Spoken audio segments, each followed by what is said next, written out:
ಸಮಗ್ರ ಕರ್ನಾಟಕ ಸ್ಪರ್ಧಾರ್ಥಿಗಳಿಗೆ ನಮಸ್ಕಾರ. ನಾನು ನಿಮ್ಮ ಪ್ರೀತಿಯ ಮಂಜುನಾಥ್. ಪ್ರಿಯ ಸ್ನೇಹಿತರೆ, ನಾವು ಈಗಾಗಲೇ ಭಾರತದ ಭೂಸ್ವರೂಪದ ಬಗ್ಗೆ ಮಾತಾಡ್ತಾ ಇದ್ವಿ. ಅದರಲ್ಲಿ ಉತ್ತರದ ಹಿಮಾಲಯ ಪರ್ವತ ಶ್ರೇಣಿಗಳು ಇದು ಕೊನೆಯ ಭಾಗ. ಉತ್ತರದ ಹಿಮಾಲಯ ಪರ್ವತ ಶ್ರೇಣಿಯ ಕೊನೆಯ ಭಾಗವಾಗಿರುತ್ತೆ. ಇದಕ್ಕೆ ಸಂಬಂಧಪಟ್ಟ ಎಲ್ಲಾ ವಿವರಗಳು ಪ್ಲೇ ಲಿಸ್ಟ್ ಅಲ್ಲಿ ಇದರ ಹಿಂದಿನ ತರಗತಿಗಳು ಸಿಗ್ತವೆ. ಅವನ್ನ ನೋಡಿದ ನಂತರ ಈ ಕ್ಲಾಸ್ ಅನ್ನು ನೋಡಿ, ಅಂದ್ರೆ ನಿಮಗೆ ಚೆನ್ನಾಗಿ ಅರ್ಥ ಆಗುತ್ತೆ. ಹೌದಾ? ಇದು ಆದ ನಂತರ ನಾವು ನೆಕ್ಸ್ಟ್ ಭಾರತದ ಭೂಸ್ವರೂಪದ ಎರಡನೇ ಭಾಗವಾದ ಉತ್ತರದ ಮಹಾ ಮೈದಾನದ ಬಗ್ಗೆ ಮಾತಾಡೋಣ. Okay, yes. ಇಲ್ಲಿ ಭಾರತದ ಒಂದು ಭೂಸ್ವರೂಪದಲ್ಲಿ ಮೊದಲನೇದಾಗಿ ನಾವು ಉತ್ತರದ ಹಿಮಾಲಯ ಪರ್ವತ ಶ್ರೇಣಿಗಳನ್ನ ಮಾತಾಡಿದ್ವಿ.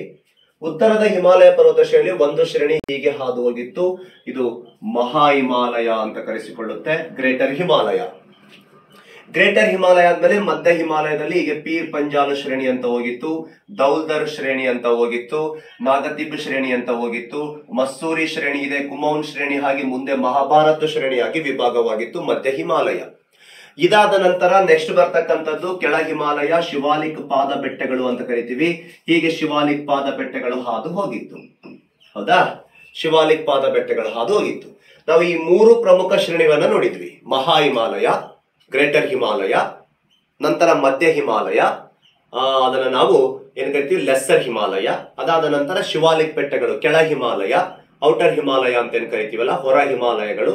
ಈ ಮೂರು ಶ್ರೇಣಿಗಳನ್ನ ನೋಡಿದ್ವಿ. ಇದಾದ ನಂತರ ನೋಡ್ಬೇಕಾಗಿರೋದು ಇವತ್ತು ಎರಡು ಪ್ರಮುಖವಾಗಿ, ಅಂದ್ರೆ ಈ ಮೂರು ಸರಣಿಯ ಆಚೆಗಿನ ಪರ್ವತ ಶ್ರೇಣಿಗಳಿಗೆ ನಾವು ಟ್ರಾನ್ಸ್ ಹಿಮಾಲಯ ಅಂತ ಕರಿತೀವಿ. ಯಾವ ಹಿಮಾಲಯ? ಟ್ರಾನ್ಸ್ ಹಿಮಾಲಯ. ಮತ್ತು ಈಶಾನ್ಯ ಬೆಟ್ಟಗಳನ್ನ ನೋಡೋಣ. Very important. Be serious. ಸ್ವಲ್ಪ ಕ್ಲಾಸ್ ಇಷ್ಟಪಟ್ಟು ಕೇಳಿ, ಯಾಕಂದ್ರೆ ನಾನು ಸಂಪೂರ್ಣವಾಗಿ ಮಾಹಿತಿ ಕೊಡ್ತಾ ಇದ್ದೀನಿ. ಇಲ್ಲಿ ಇಂಚ್ ಬೈ ಇಂಚ್ ಕರೆಕ್ಟ್ ಆಗಿ ನಿಮಗೆ ಹೇಳ್ಕೊಂತ ಹೋಗ್ತೀನಿ. ಆ ಕ್ಲಾಸಸ್ ಗಳನ್ನ ಹಿಂದಿನ ಕ್ಲಾಸ್ ನೋಡ್ಕೊಂತ ಇದನ್ನು ಬನ್ನಿ.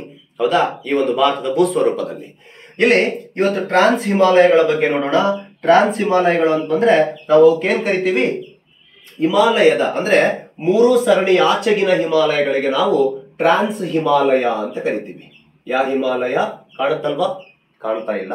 ಎಸ್, ಒಂದ್ ನಿಮಿಷ, ಸ್ವಲ್ಪ ಕೆಳಗಡೆ ಬರೆಯೋಣ. ಟ್ರಾನ್ಸ್ ಹಿಮಾಲಯ. ಯಾವ ಹಿಮಾಲಯ? ಟ್ರಾನ್ಸ್ ಹಿಮಾಲಯ. ಟ್ರಾನ್ಸ್ ಹಿಮಾಲಯ. ಈ ಟ್ರಾನ್ಸ್ ಹಿಮಾಲಯ ಅಂತಂದ್ರೆ greater Himalaya, lesser Himalaya, outer Himalaya, ಈ ಶ್ರೇಣಿ ಆಚೆಗಿನ ಪರ್ವತ ಶ್ರೇಣಿಗಳಿಗೆ ನಾವು ಟ್ರಾನ್ಸ್ ಹಿಮಾಲಯ ಅಂತ ಕರಿತೀವಿ. ಇಲ್ಲಿ ಟ್ರಾನ್ಸ್ ಹಿಮಾಲಯಗಳು ಅಂತ ನೋಡೋದಾದ್ರೆ ಸ್ನೇಹಿತರೆ, ಒಂದು ಬಂದ್ಬಿಟ್ಟು ಇಲ್ಲಿ ಶ್ರೇಣಿ ಬರುತ್ತೆ. ಇದು ಕಾರಾಕೋರಂ ಶ್ರೇಣಿ ಅಂತ ಬರುತ್ತೆ, ಒಂದು ಶ್ರೇಣಿ. ಇದರ ಕೆಳಗಡೆ ಇನ್ನೊಂದು ಶ್ರೇಣಿ ಲಡಾಖ್ ಶ್ರೇಣಿ ಅಂತ ಬರುತ್ತೆ. ಸ್ವಲ್ಪ ಕಟ್ಟಾಗಿ ಹೋಗುತ್ತೆ. ಈ ಮಹಾ ಹಿಮಾಲಯ ಜಾಸ್ಕರ್ ಅಂತ ಕರೆದಿದ್ವಿ ಪಶ್ಚಿಮ ಭಾಗವನ್ನ. ಇಲ್ಲಿ ಕೆಳಗಡೆ ಇದಕ್ಕೆ ಜಾಸ್ಕರ್ ಶ್ರೇಣಿ ಅಂತಾನು ಹೋಗುತ್ತೆ. ಹೌದಾ? ಮೂರು ಶ್ರೇಣಿಗಳಾದವು. ಈ ಲಡಾಖ್ ಶ್ರೇಣಿ ಕಟ್ಟಾಗಿ ಮುಂದುವರೆದದ್ದೇ ಟಿಬೆಟಿನಲ್ಲಿ ಕೈಲಾಸ ಶ್ರೇಣಿ ಅಂತ ಆಗುತ್ತೆ. ನಾಲ್ಕಾಯ್ತು. ಆಮೇಲೆ ಪಾಕಿಸ್ತಾನದಲ್ಲಿ ಇಲ್ಲಿ ಸುಲೇಮಾನ್ ಶ್ರೇಣಿ ಅಂತ ಬರುತ್ತೆ. ಇಲ್ಲಿ ಹಿಂದೂಕುಷ್ ಶ್ರೇಣಿ ಹೀಗೆ ಪಾಮೀರ್ ಗ್ರಂಥಿಯಿಂದ ಮುಂದೋಗಿ ಚೀನಾದಲ್ಲಿ ಕುನ್ಲುನ್ ಅಂತ ಕರೆಸಿಕೊಳ್ಳುತ್ತೆ. ಇವನ್ನ ನಾವು ಏನ್ ಕರಿತೀವಿ? ಟ್ರಾನ್ಸ್ ಹಿಮಾಲಯಗಳು ಅಂತ ಕರಿತೀವಿ. ಅದರ ಒಂದು ನೋಡೋಣ. ಯಾವುದು ನೋಡೋಣ? ಅದರಲ್ಲಿ ಒಂದು ಪ್ರಮುಖವಾಗಿ ಕಾರಾಕೋರಂ ಶ್ರೇಣಿ ಇಲ್ಲಿದೆ ನೋಡಿ. This is the Karakoram. ಯಾವ ಶ್ರೇಣಿ ಇದು? ಕಾರಾಕೋರಂ. ಸರಿಯಾಗಿ ಕೇಳು class, very important. Karakoram. Karakoram. Karakoram ಎನ್ನುವಂತ ಒಂದು ಶ್ರೇಣಿ ಏನಿದೆ ಅಲ್ಲ, ಈ ಕಾರಾಕೋರಂ ಅಂದ್ರೆ ಇದು ಟರ್ಕಿಯ ಪದ. ಹೌದಾ? ಯಾವ ಪದ ಆಗಿರುತ್ತೆ? ಟರ್ಕಿಯ ಪದ ಆಗಿರುತ್ತೆ. ಏನು? ಕಾರಾಕೋರಂ ಎನ್ನುವಂತ ಪದ. ಕಾರಾಕೋರಂ ಎನ್ನುವಂತ ಪದ ಟರ್ಕಿಯ ಪದ ಆಗಿರುತ್ತೆ. ಟರ್ಕಿ ಭಾಷೆಯಲ್ಲಿ, ಯಾವ ಭಾಷೆಯಲ್ಲಿ? ಟರ್ಕಿ ಭಾಷೆಯಲ್ಲಿ ಕಾರಾಕೋರಂ ಎಂದರೆ ಜಲ್ಲಿಕಲ್ಲು ಅಂತ ಅರ್ಥ. ಏನರ್ಥ? ಜಲ್ಲಿಕಲ್ಲು ಅಂತ ಅರ್ಥ ಕಾರಾಕೋರಂ. ಈ ಕಾರಾಕೋರಂ ಇದೆಯಲ್ಲ, ಭಾರತದ ಉತ್ತರದ ಶ್ರೇಣಿ ಆಗಿರುತ್ತೆ. ಉತ್ತರ ತುತ್ತ ತುದಿಯ ಶ್ರೇಣಿ ಆಗಿರುತ್ತೆ. ಭಾರತದ ಉತ್ತರದ ಶ್ರೇಣಿ ಆಗಿರುತ್ತೆ ಕಾರಾಕೋರಂ ಶ್ರೇಣಿ. ಭಾರತದ ಉತ್ತರದ ಶ್ರೇಣಿ ಆಗಿರುತ್ತೆ ಕಾರಾಕೋರಂ. ಸರಿಯಾಗಿ ಕಾಣ್ತಾ ಇದೆ ಅನ್ಕೊಂತೀನಿ. ಎಸ್, ಇದು ಉತ್ತರದ ಶ್ರೇಣಿ ಏನಾಗಿದೆಯಲ್ಲ, ಉತ್ತರದ ಶ್ರೇಣಿಯಾದ ಇದು ಪಾಮೀರ್ ಗ್ರಂಥಿಯಿಂದ ಪ್ರಾರಂಭವಾಗುತ್ತೆ. ಎಲ್ಲಿಂದ? ಪಾಮೀರ್. ಪಾಮೀರ್ ಗ್ರಂಥಿಯಿಂದ ಪ್ರಾರಂಭವಾಗಿ ಲಡಾಖ್ ಪ್ರಸ್ಥಭೂಮಿಯ ತನಕ ವಿಸ್ತರಿಸಿದೆ. ಯಾವ ಪ್ರಸ್ಥಭೂಮಿ? ಲಡಾಖ್. ಈ ಲಡಾಖ್ ಪ್ರಸ್ಥಭೂಮಿಯ ತನಕ ವಿಸ್ತರಿಸಿರ್ತಕ್ಕಂತ ಒಂದು ಶ್ರೇಣಿ ಯಾವ್ದಾಗಿರುತ್ತೆ ಅಂದ್ರೆ ಕಾರಾಕೋರಂ ಶ್ರೇಣಿ. ಈ ಕಾರಾಕೋರಂ ಶ್ರೇಣಿಯ ಒಟ್ಟು ಉದ್ದ ಅಂತ ಬಂದ್ರೆ ಸ್ನೇಹಿತರೆ 600 ಕಿಲೋಮೀಟರ್ ಉದ್ದ ಆಗಿರುತ್ತೆ. ಎಷ್ಟು ಉದ್ದ ಇದೆ ಇದು? 600 ಕಿಲೋಮೀಟರ್ ಉದ್ದ ಇದೆ. ಯಾವ ಶ್ರೇಣಿ? ಕಾರಾಕೋರಂ ಶ್ರೇಣಿ. 600 ಕಿಲೋಮೀಟರ್ ಉದ್ದ ಇದೆ. 600 ಕಿಲೋಮೀಟರ್ ಉದ್ದ ಇದೆ. 600 ಕಿಲೋಮೀಟರ್ ಉದ್ದ ಇದೆ ಕಾರಾಕೋರಂ ಶ್ರೇಣಿ. 120ರಿಂದ 140 ಕಿಲೋಮೀಟರ್ ಸರಾಸರಿ ಅಗಲ ಇದೆ. ಎತ್ತರ ಅಂತ ಬಂದಾಗ 5500 ಮೀಟರ್ ಸರಾಸರಿ ಎತ್ತರ ಇದೆ ಕಾರಾಕೋರಂ ಶ್ರೇಣಿ. ಈ ರೀತಿ ಕಾರಾಕೋರಂ ಶ್ರೇಣಿ 600 ಕಿಲೋಮೀಟರ್ ಉದ್ದ ಇದ್ದು 120ರಿಂದ 140 ಕಿಲೋಮೀಟರ್ ಸರಾಸರಿ ಅಗಲವಿದ್ದು, ಅಷ್ಟೇ ಅಲ್ಲದೆ ಈ ಶ್ರೇಣಿ 550 ಕಿಲೋಮೀಟರ್ ಏನಿದೆ, 550 ಮೀಟರ್ ಏನಿದೆ ಸರಾಸರಿ ಎತ್ತರ ಇದೆ. ಕಾರಾಕೋರಂ ಬಗ್ಗೆ ಮಾತಾಡ್ತಾ ಇದ್ವಿ, ಹೌದಾ? ಇದು ಈ ಒಂದು ಪಾಮೀರ್ ಗ್ರಂಥಿಯಿಂದ ಲಡಾಖ್ ಪ್ರಸ್ಥಭೂಮಿಯವರೆಗೆ ವಿಸ್ತರಿಸಿದೆ. ಎಸ್, ಈ ಕಾರಾಕೋರಂ ಟರ್ಕಿ ಭಾಷೆಯಲ್ಲಿ ಜಲ್ಲಿಕಲ್ಲು ಅಂತ ಅರ್ಥ. ಯುರೋಪಿಯನ್ನರು ಅಂತ ಬಂದಾಗ ಇದಕ್ಕೆ ಈ ಟರ್ಕಿ ಭಾಷೆಕ್ಕಿಂತ ಯುರೋಪಿಯನ್ನರು ಈ ಒಂದು ಕಾರಾಕೋರಂ ಶ್ರೇಣಿಗೆ ಏನ್ ಕರೀತಿದ್ರು ಅಂದ್ರೆ ಏನಪ್ಪಾ ಅಂತಂದ್ರೆ ಈ ಒಂದು ಐಸ್ ಮೌಂಟೇನ್ಸ್ ಅಂತ ಕರಿತಿದ್ರು, ಹೌದಾ? ಐಸ್ ಮೌಂಟೇನ್ಸ್ ಅಂತ ಕರಿತಿದ್ರು. ಯಾರು ಅಂತಂದ್ರೆ ಯುರೋಪಿಯನ್ನರು. ಅಷ್ಟೇ ಅಲ್ಲದೆ ಮುಸ್ತಾಗ್ ಎಂಬ ಪದದಿಂದ ಕರಿತಿದ್ರು. ಮುಜ್ತಾಗ್ ಯಾರು? ಯುರೋಪಿಯನ್ನರು. ಇಲ್ಲಿ ಬರೀತೀನಿ ನೋಡಿ, ಯುರೋಪಿಯನ್ಸ್ ಇದಕ್ಕೆ ಏನ್ ಕರಿತಿದ್ರು? ಯುರೋಪಿಯನ್. ಮುಸ್ತಾಗ್ ರೇಂಜ್ ಅಂತ ಕರಿತಿದ್ರು. ಅದರ ಅರ್ಥ ಏನಂದ್ರೆ ಈ ಒಂದು ಐಸ್ ಕಲ್ಲು ಅಂತ ಅರ್ಥ. ಐಸ್ ಬಂಡೆಗಳು, ಐಸ್ ಕಲ್ಲುಗಳು ಅಂತ ಅರ್ಥ. ನಂತರ ಇದನ್ನ ಕಾರಾಕೋರಂ ಅಂತ ಕರೆದ್ರು ಟರ್ಕಿಯಲ್ಲಿ. ಕಾರಾಕೋರಂ ಅಂದ್ರೆ ಜಲ್ಲಿಕಲ್ಲು ಅಂತ ಅರ್ಥ. ಇಲ್ಲಿ ನೋಡಿ, ವೆರಿ ಇಂಪಾರ್ಟೆಂಟ್. ಇದರಲ್ಲಿ ಅನೇಕ ಹಿಮನದಿಗಳು ಹರಿತವೆ. ಅಷ್ಟೇ ಅಲ್ಲದೆ ಈ ಒಂದು ಶ್ರೇಣಿಯಲ್ಲಿ ಎತ್ತರವಾದ ಶಿಖರ ಅಂತ ಬಂದಾಗ it's very important. The highest peak in the Karakoram range ಇಲ್ಲಿ ಬರುತ್ತೆ. ಆ ಎತ್ತರವಾದ ಶಿಖರ ಯಾವುದು ಅಂದ್ರೆ K2. ಯಾವ ಶಿಖರ? K2 ಈ ಶ್ರೇಣಿಯಲ್ಲಿ ಬರುವ ಎತ್ತರವಾದ ಶಿಖರ ಆಗಿರುತ್ತೆ. ನೋಡಿ, K2 ಅಂತ ಬಂದಾಗ ಸರಿ, K2 ಅಂತಾನೆ ಯಾಕೆ ಕರೀತಾರೆ ಅಂದ್ರೆ ನಿಮಗೆ ಗೊತ್ತಿರಲಿ. ಕೆ ಅಂದ್ರೆ ಕಾರಾಕೋರಂ. ಇದರಲ್ಲಿ ಪ್ರಮುಖವಾಗಿ ಎತ್ತರ ಶಿಖರಗಳಂತ ಬಂದಾಗ 1 K2, 2 K3, K4, K5, K1 ಇದೆ. K1, K2, K3, K4, K5 ಅಂತಂದೇಳಿ ಇಲ್ಲಿ ಹಲವಾರು ಇನ್ನೂ ಎತ್ತರವಾದ ಶಿಖರಗಳಿದಾವೆ. ಅದರಲ್ಲಿ ಪ್ರಮುಖವಾಗಿ ನಮಗೆ 5 ಶಿಖರಗಳು ಗೊತ್ತಿರಲಿ: K1, K2, K3, K4, K1. K1 ಶಿಖರ ಅಂತಂದ್ರೆ ಇದನ್ನ ಮಾಶರ್ ಭೂಮ್ ಅಂತ ಕರೀತಾರೆ. ಮಾಶರ್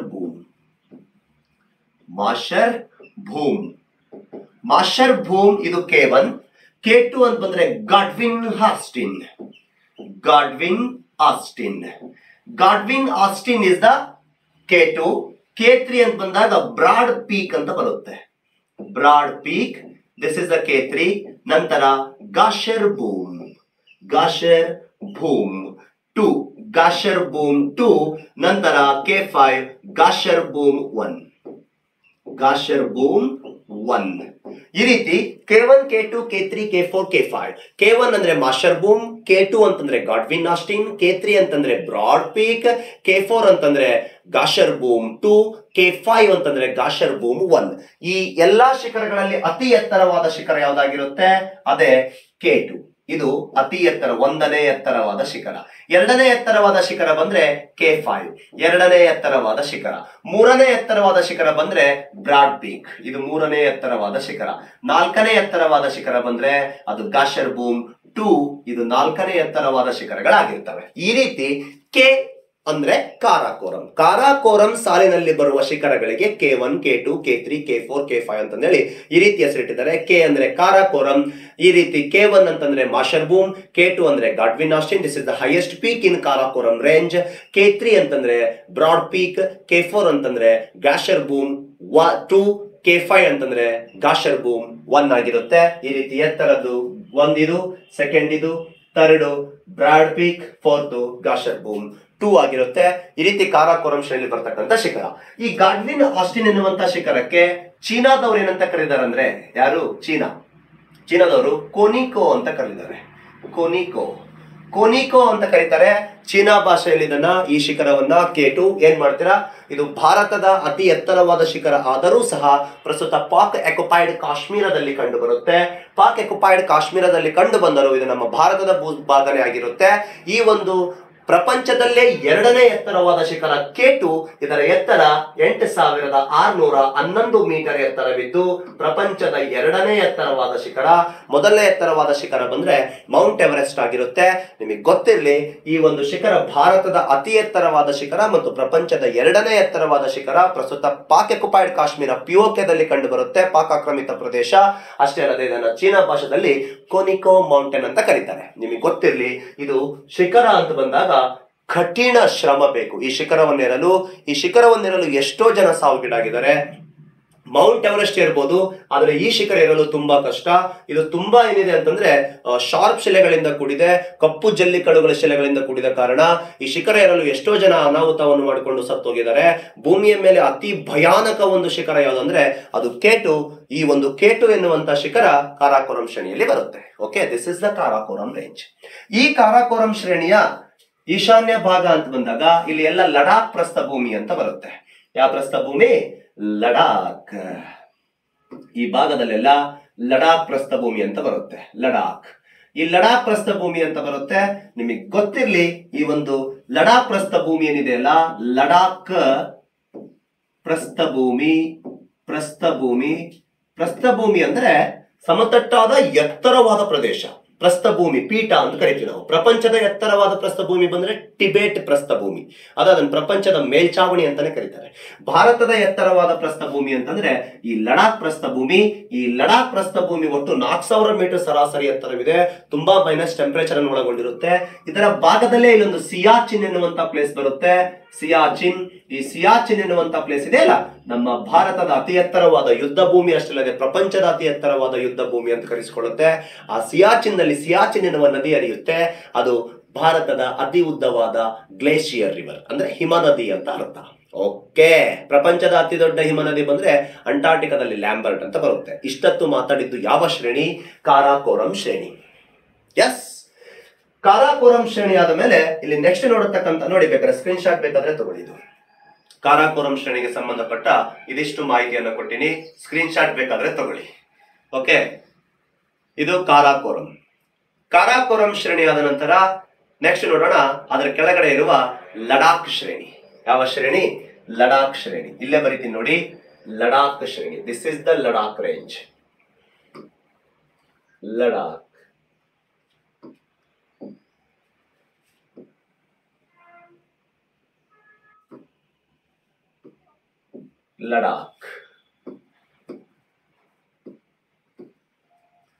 ಶ್ರೇಣಿ.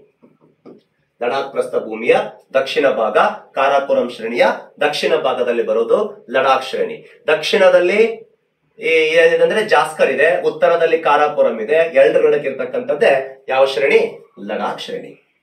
ನೋಡಿ, ಈ ಲಡಾಖ್ ಶ್ರೇಣಿ ಅಂತ ಬಂದಾಗ ಇದು ಪಾಕ್ ಆಕ್ಯುಪೈಡ್ ಕಾಶ್ಮೀರ್, ಗಿಲ್ಗಿಟ್ ಬಲೂಚಿಸ್ತಾನ್ ಪ್ರಾಂತ್ಯದಿಂದ.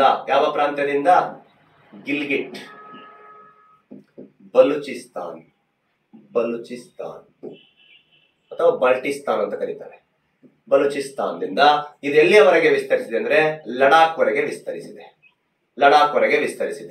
ಈ ರೀತಿ ಗಿಲ್ಗಿಟ್ ಬಲೂಚಿಸ್ತಾನದಿಂದ ಲಡಾಖ್ ವರೆಗೆ ವಿಸ್ತರಿಸಿರ್ತಕ್ಕಂಥ ಈ ಒಂದು ಶ್ರೇಣಿ ಯಾವ್ದಾಗಿರುತ್ತಂದ್ರೆ ಲಡಾಖ್ ಶ್ರೇಣಿ ಆಗಿರುತ್ತೆ. ನಿಮಗೆ ಗೊತ್ತಿರ್ಲಿ, ಲಡಾಖ್ ಶ್ರೇಣಿ ಅಂತ ಬಂದಾಗ ಇದು ಸರಿಸುಮಾರು 1000 ಕಿಲೋಮೀಟರ್ ಉದ್ದ ಇದ್ದು ಎತ್ತರ ಅಂತ ಬಂದಾಗ 6000 ಮೀಟರ್ ಸರಾಸರಿ ಎತ್ತರವನ್ನು ಒಳಗೊಂಡಿದೆ. ಯಾವ ಶ್ರೇಣಿ? ಲಡಾಖ್ ಶ್ರೇಣಿ. ಈ ಒಂದು ಲಡಾಖ್ ಶ್ರೇಣಿಯಲ್ಲಿ ಪ್ರಮುಖವಾಗಿ ಹರಿಯುವ ನದಿ ಅಂತ ಬಂದ್ರೆ ಸಿಂಧೂ ಎನ್ನುವ ನದಿ ಹರಿಯುತ್ತೆ ಮತ್ತು ಶಿಯೋಕ್, ಇದು ಸಿಂಧೂ ನದಿಯ ಉಪನದಿ. ಶಿಯೋಕ್ ಮತ್ತು ಸಿಂಧು ಎನ್ನುವ ಪ್ರಮುಖ ನದಿಗಳು ಹರಿತವೆ. ಆ ಕಡೆ ಲಡಾಖ್ ಬಂದಾಗ ಗಿಲ್ಗಿಟ್ ಬಲೂಚಿಸ್ತಾನ್ ಪಾಕ್ ಆಕ್ಯುಪೈಡ್ ಪ್ರದೇಶದಿಂದ ಲಡಾಖ್ ಪ್ರಸ್ಥಭೂಮಿಯವರೆಗೆ ವಿಸ್ತರಿಸಿದ್ದು. ಕಾರಾಕೋರಮಿನ ದಕ್ಷಿಣ ಭಾಗ ಜಾಸ್ಕರ್ ಶ್ರೇಣಿಯ ಉತ್ತರ ಭಾಗದಲ್ಲಿ ಬರುವ ಒಂದು ಶ್ರೇಣಿ ಯಾವ್ದಾಗಿರುತ್ತಂದ್ರೆ ಅದು ಲಡಾಖ್ ಶ್ರೇಣಿ ಆಗಿರುತ್ತೆ. ಈ ರೀತಿ ಎರಡು ಪ್ರಮುಖ ನದಿಗಳು ಹರಿತವೆ. ಈ ಒಂದು ಪ್ರದೇಶದಲ್ಲಿ ಕಂಡು ಬರ್ತಕ್ಕಂತ ಪ್ರಮುಖ ಶಿಖರಗಳು ಅಂತ ಬಂದಾಗ ನೋಡಿ, ಇಲ್ಲೇ ಬರೀತೀನಿ, ಆ ಪ್ರದೇಶದಲ್ಲಿ ಕಾಣುತ್ತಲ್ವಾ? ಈ ಒಂದು ಪ್ರದೇಶದಲ್ಲಿ ಕಂಡು ಬರ್ತಕ್ಕಂತ ಪ್ರಮುಖ ಶಿಖರಗಳು ಅಂತ ಬಂದಾಗ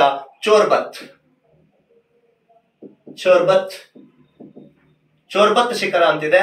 ಅಷ್ಟೇ ಅಲ್ಲದೆ ಈ ಒಂದು ಪ್ರದೇಶದಲ್ಲಿ ಕಾರ್ದುಂಗ್ಲಾ ಪಾಸ್ ಅನ್ನು ನೋಡಿದ್ವಿ ನಾವು. ಕಾರ್ದುಂಗ್ಲಾ ಮೌಂಟೇನ್ ಅಂತಿದೆ. ಕಾರ್ದುಂಗ್ಲಾ ಮೌಂಟೇನ್ ಆದ್ಮೇಲೆ ಚಾಂಗ್ಲಾ ಆದ್ಮೇಲೆ ಚಾಶಾಲ ಎನ್ನುವಂತ ಶಿಖರಗಳು ಈ ಶ್ರೇಣಿಯಲ್ಲಿ ಬರ್ತವೆ ನೋಡಿ. ಯಾವ್ದಾದ್ರು ಬಂದ್ರೆ ಒಂದು ಬಂದ್ಬಿಟ್ಟು ಚೋರ್ಬತ್, ಕಾರ್ದುಂಗ್ಲಾ, ಚಾಂಗ್ಲಾ, ಚಾಶಾಲ ಎನ್ನುವಂತ ಪ್ರಮುಖ ಶಿಖರಗಳು. ನಿಮಗೆ ಗೊತ್ತಿರ್ಲಿ, ಈ ಲಡಾಖ್ ಶ್ರೇಣಿ ಮುಂದುವರೆದು ಟಿಬೆಟ್ ನಲ್ಲಿ ಹೋಗಿದ್ದೆ ಯಾವ ಶ್ರೇಣಿ ಅಂದ್ರೆ ಕೈಲಾಸ ಶ್ರೇಣಿ. ಹಾಗಾದ್ರೆ ಕೈಲಾಸ ಬಗ್ಗೆ ಮಾತಾಡೋಣ. ಎಲ್ಲಿದೆ ಇದು? ಟಿಬೆಟ್ ನಲ್ಲಿ ವಿಸ್ತರಿಸಿದೆ. ಕೈಲಾಸ ಶ್ರೇಣಿ ಇಲ್ಲಿ ಹಾಕೊಳ್ಳೋಣ ನೋಡಿ. ಹಾಕೋದ್ ಕಲಿಬೇಕಾ ನೀವು? ಡಯಾಗ್ರಾಮ್ಸ್ ಹಾಕೋದ್ ಕಲ್ತ್ರೆ ಎಕ್ಸಾಮ್ ನಲ್ಲಿ ಕಾಪಾಡ್ತವೆ. ಯಾಕಂದ್ರೆ ಕಣ್ಣುಗಳು ಯಾವತ್ತು ಮೋಸ ಮಾಡಲ್ಲ. ನಿಮಗೆ ಗೊತ್ತಿರ್ಲಿ, ಓದಿದ್ ಮೋಸ ಆಗ್ಬೋದು. ಈ ರೀತಿ ಒಂದು ಶ್ರೇಣಿಗಳನ್ನ ಹಾಕೋದು ಕಲೀರಿ. ನೀವೇ ನಿಮ್ಮ ಕೈಯಾರೆ ಕಲೀರಿ. ಕಲ್ತು ಅದನ್ನ ಪ್ರಾಕ್ಟೀಸ್ ಮಾಡ್ರಿ. ತಾನೇ ಈಸಿ ಆಗುತ್ತೆ. ಅದು ಯಾಕಾಗಲ್ಲ ನೋಡಿ. ಕಾರಾಕೋರಂ, ಲಡಾಖ್, ಮುಂದುವರೆದಿದ್ದೆ ಕೈಲಾಸ್, ಇಲ್ಲಿ ಜಾಸ್ಕರ್. ಓಕೆ, ಈಗ ಯಾವ ಶ್ರೇಣಿ ಬಗ್ಗೆ ನೋಡ್ಬೇಕು ನಾವು? ಕೈಲಾಸ ಶ್ರೇಣಿ. ಕೈಲಾಸ ಎಂದರೆ ಸಂಸ್ಕೃತ ಭಾಷೆಯಲ್ಲಿ ಸ್ಫಟಿಕ ಎಂದು ಅರ್ಥ. ಕೈಲಾಸ ಶ್ರೇಣಿ ಕಾಣುತ್ತಲ್ವಾ? ನಿಮಿಷ ಇಲ್ಲಿ ಬರೀತೀನಿ ನೋಡಿ. ಕೈಲಾಸ್. ಓಕೆ, ಕೈಲಾಸ ಶ್ರೇಣಿ.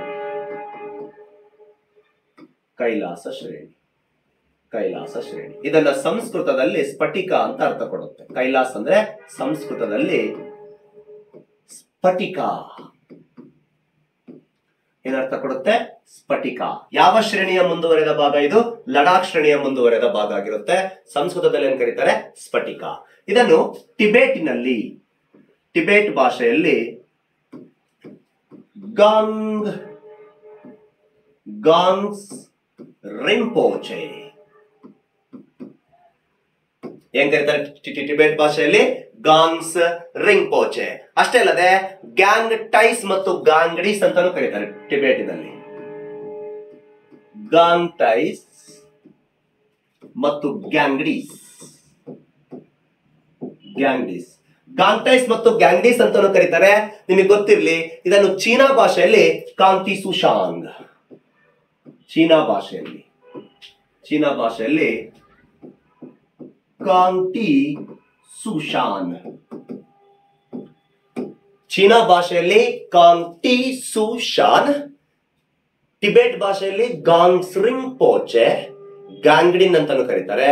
ಆಮೇಲೆ ಏನ್ ಕರೀತಾರೆ? ಇನ್ನೊಂದು ಹೆಸರು ಗಾಂಗ್ಟೈಸ್ ಅಂತಾನು ಸಹ ಕರೀತಾರೆ. ಸಂಸ್ಕೃತದಲ್ಲಿ ಭಾಷೆ ಅಂದ್ರೆ ಸ್ಫಟಿಕ ಅಂತ ಅರ್ಥ. ಕೈಲಾಸ ಪರ್ವತ ಶ್ರೇಣಿ.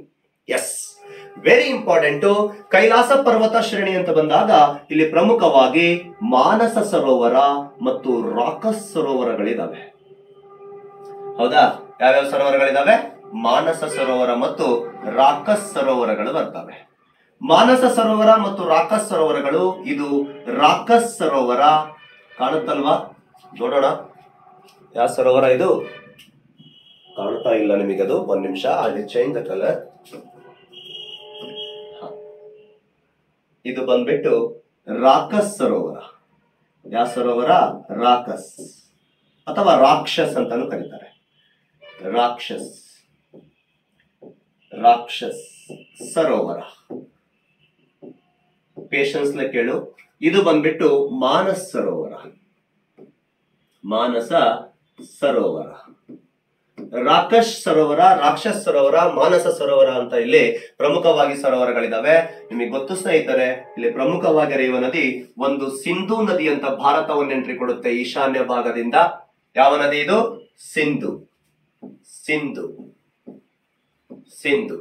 ಸಿಂಧೂ ನದಿ ಅಂತ ಎಂಟ್ರಿ ಕೊಡುತ್ತೆ. ನಂತರ ಇಲ್ಲಿ ಭಾರತವನ್ನು ಪಶ್ಚಿಮಾಭಿಮುಖವಾಗಿ ಸಟ್ಲೇಜ್ ನದಿ ಎಂಟ್ರಿ ಕೊಡುತ್ತೆ. ಯಾವ ನದಿ? ಸಟ್ಲೇಜ್. ಈ ರೀತಿ ಪೂರ್ವಾಭಿಮುಖವಾಗಿ ಒಂದು ನದಿ ಹರಿದು ಹೋಗುತ್ತೆ. ಅದೇ ಯಾವ ನದಿ ಅಂದ್ರೆ ಬ್ರಹ್ಮಪುತ್ರ. ಯಾವ ನದಿ? ಬ್ರಹ್ಮಪುತ್ರ. ಬ್ರಹ್ಮಪುತ್ರ. ನೋಡಿ, ಈ ರೀತಿ ಪ್ರಮುಖ 3 ನದಿಗಳ ಉಗಮ ಸ್ಥಾನ, 2 ಪ್ರಮುಖ ಒಂದು ಸರೋವರಗಳು, ಒಂದು ಮಾನಸ್ ಸರೋವರ, ರಾಕ್ಷಸ್ ಸರೋವರಗಳು ಕಂಡು ಬರ್ತವೆ. ರಾಕ್ಷಸ್ ಸರೋವರದಿಂದ ಸಟ್ಲೇಜ್ ನದಿ ಭಾರತವನ್ನು ಎಂಟ್ರಿ ಕೊಡುತ್ತೆ. ಇಲ್ಲಿ ಸಿಂಧು ನದಿ ಅಂತ ಬಂದಾಗ ಇದು ಭಾರತವನ್ನು ಎಂಟ್ರಿ ಕೊಡುತ್ತೆ ಟಿಬೆಟಿನ ಮೂಲಕ. ಇದೇ ಟಿಬೆಟ್ ನಲ್ಲಿ ಬ್ರಹ್ಮಪುತ್ರ ನದಿ, 3 ಟಿಬೆಟ್ ನಲ್ಲಿ ಹರಿತಾ ಇದಾವಲ್ಲ.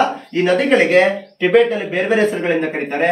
ಸಿಂಧು ನದಿಗೆ ಟಿಬೆಟ್ ನಲ್ಲಿ ಏನ್ ಕರೀತಾರೆ ಅಂತಂದ್ರೆ ಸಿಂಗೆ ಕಬಾತ್. ಕಬಾಬ್ ಅಲ್ಲ, ಸಿಂಗೆ ಕಬಾತ್. ಸಿಂಗೆ ಕಬಾತ್. ಚೀನಾ ಮತ್ತು ಟಿಬೆಟ್ ಅಲ್ಲಿ ಏನ್ ಕರೀತಾರೆ? ಸಿಂಗೆ ಕಬಾತ್ ಅಂತ ಕರೀತಾರೆ. ಯಾವ ನದಿಗೆ? ಸಿಂಧು ನದಿಗೆ. ಇಲ್ಲಿ ಬ್ರಹ್ಮಪುತ್ರ ನದಿಗೆ ಚಾಂಗ್ಪೋ. ಚಾಂಗ್ಪೋ ಟಿಬೆಟ್ ಅಲ್ಲಿ ಚಾಂಗ್ಪೋ ಅಂತ ಕರೀತಾರೆ. ಇದಕ್ಕೆ ಇನ್ನೊಂದು ಹೆಸರಿದೆ, ಯಾರ್ಲುಂಗ್ ಝಾಂಗ್ಪೋ. ಯಾರ್ಲುಂಗ್ ಝಾಂಗ್ಪೋ. ಯಾರ್ಲುಂಗ್ ಝಾಂಗ್ಪೋ ಚೀನಾದಲ್ಲಿ ಕರೀತಾರೆ. ಈ ರೀತಿ ಹೆಸರುಗಳಿಂದ ಕರೆಸಿಕೊಳ್ಳುವ ಒಂದು ನದಿ ಆಗಿರುತ್ತೆ. ಅಷ್ಟೇ ಅಲ್ಲದೆ ಈ ಒಂದು ಸಟ್ಲೇಜ್ ನದಿಗೆ ಕ್ವಾನ್. ಸಟ್ಲೇಜ್ ನದಿಗೆ ಏನ್ ಕರೀತಾರೆ? ಟಿಬೆಟ್ ಅಲ್ಲಿ ಕ್ವಾನ್ ಅಥವಾ ಚೀನಾದಲ್ಲಿ ಸಿಯಾಂಗ್ ಕ್ವಾನ್. ಕ್ವಾನ್ ಟಿಬೆಟ್ ಹಾಕೋಬೇಡಿ, ಚೀನಾ, ಇಬ್ರು ಅದೇ ಹೆಸರಲ್ಲೇ ಕರೀತಾರೆ. ಸಿಯಾಂಗ್ ಕ್ವಾನ್ ಅಂತ ಕರೀತಾರೆ.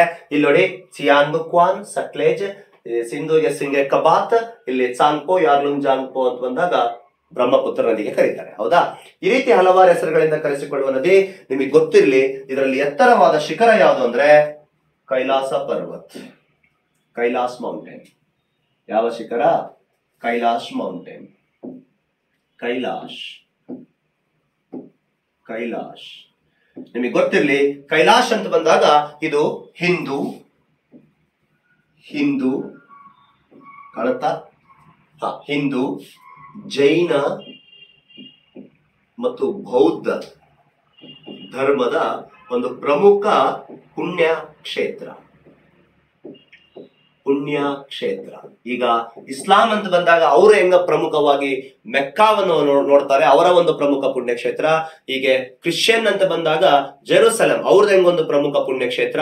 ಅದೇ ರೀತಿ ನಮ್ಮ ಹಿಂದೂ ಧರ್ಮವಾಗಲಿ, ಜೈನ ಧರ್ಮವಾಗಲಿ, ಬೌದ್ಧ ಧರ್ಮದ ಒಂದು ಪ್ರಮುಖ ಪುಣ್ಯಕ್ಷೇತ್ರ ಅದು ಕೈಲಾಶ್ ಆಗಿರುತ್ತೆ.